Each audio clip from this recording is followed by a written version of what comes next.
Hello and welcome to #ShareAStory. My name's Simbi Akande and I'm playing Jill in Mother Goose, and this is the story of Rapunzel. Rapunzel by the Brothers Grimm from Story Nori. There once were a man and a woman who had long wished for a child, but without any luck. At last the woman hoped that God was about to grant her desire. They had a little window at the back of their house from which a splendid garden could be seen, which was full of the most beautiful flowers and herbs. It was, however, surrounded by a high wall, and no one dared to go into it because it belonged to an enchantress who had great power and was dreaded by all the world. One day, the woman was standing by this window and looking down into the garden when she saw a bed which was planted with the most beautiful plant called Rapunzel. And it looked so fresh and green that she longed for it. She quite pined away and began to look pale and miserable. And then her husband was alarmed and asked, "What troubles you, dear wife?" "Oh," she replied, "if I can't eat some of the Rapunzel, which is in the garden behind our house, I shall die." The man who loved her thought, "Sooner than let your wife die, better bring her some of the Rapunzel, let it cost you what it will." When it was getting dark, he clambered down over the wall into the garden of the enchantress, hastily clutched a handful of the Rapunzel plant and took it to his wife. She at once made herself a salad of it and ate it greedily. It tasted so good to her, so very good that the next day she longed for it 3 times as much as before. If he was to have any rest, her husband must once more descend into the garden. In the gloom of the evening, therefore, he let himself down again. But when he had clambered down the wall, he was struck with terror, for he saw the enchantress standing before him. "How can you dare," she said with an angry look, "climb down into my garden and steal my Rapunzel like a thief? You shall suffer for it." "Oh," he answered, "let mercy take the place of justice. I only made up my mind to do it out of necessity. My wife saw your Rapunzel from the window and felt such a longing for it that she would have died if she had not gotten some to eat." Then the enchantress allowed her anger to be softened and said to him, "If you speak the truth, I will allow you to take away with you as much Rapunzel as you will. Only I make one condition. You must give me the child which your wife will bring into the world. It shall be treated, and I will care for it like a mother." And the man in his terror agreed to everything. And when the child was born, the enchantress appeared at once, gave the child the name of Rapunzel, and took it away with her. Rapunzel grew into the most beautiful child under the sun, and when she was 12 years old, the enchantress shut her into a tower which lay in a forest and had neither stairs nor door, but quite at the top was a little window. When the enchantress wanted to go in, she placed herself beneath it and cried, "Rapunzel, Rapunzel, let down your hair to me." Rapunzel had magnificent long hair, fine as spun gold.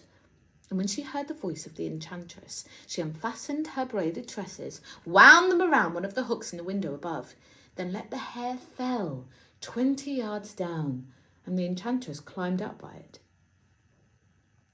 After a year or 2, it happened that the king's son rode through the forest and passed by the tower. Then he heard a song which was so charming that he stood still and listened. And this was Rapunzel, who in her solitude passed her time in letting her sweet voice sing out. The king's son wanted to climb up to her and looked for the door of the tower, but none was to be found.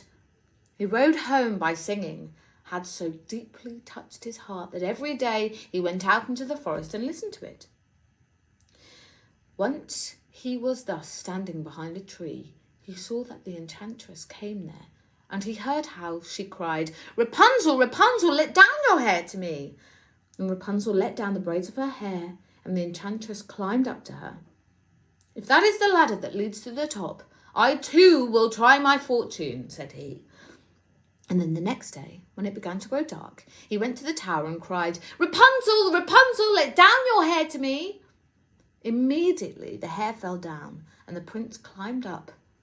At first Rapunzel was terribly frightened when a man such as her eyes had never yet beheld came to her. But the king's son began to talk to her quite like a friend, and told her that his heart had been so stirred that it had let him have no rest. He had been forced to see her. Rapunzel lost her fear, and when he asked her if he would take her for her husband, she saw that he was young and handsome. She thought, he will love me more than old Dame Gothel the enchantress does. So she said yes, and laid her hand in his.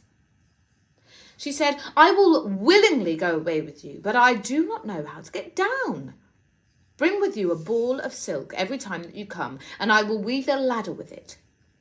When that is ready, I will climb down, and you will take me to your horse. They agreed that until that time he should come every evening, for the old woman came by day. The enchantress remarked nothing of this, until once Rapunzel said to her, Tell me, Dame Gothel, how it happens that you are so much heavier for me to draw up than the young king's son. He is with me in a moment. Oh, you wicked child, cried the enchantress. What do I hear you say? I thought I had separated you from the world, and yet you have deceived me. In her anger, she clutched Rapunzel's beautiful hair, wrapped it round twice around her left hand, seized a pair of scissors with the right, and snip, snap, they were cut off. And the lovely braids lay on the ground. She was so pitiless. She took poor Rapunzel into a desert where she had to live in great grief and misery. On the same day that she cast out Rapunzel, however, the enchantress fastened the braids of her hair, which she had cut off, to the hook of the window. And when the king's son came and cried, Rapunzel, Rapunzel, let down your hair to me, she let the hair down, and the king's son climbed. But instead of finding dearest Rapunzel, he found the enchantress, who gazed at him with wicked and poisonous looks. Aha! She cried mockingly. You would fetch your dearest, but the beautiful bird sits no longer singing in the nest.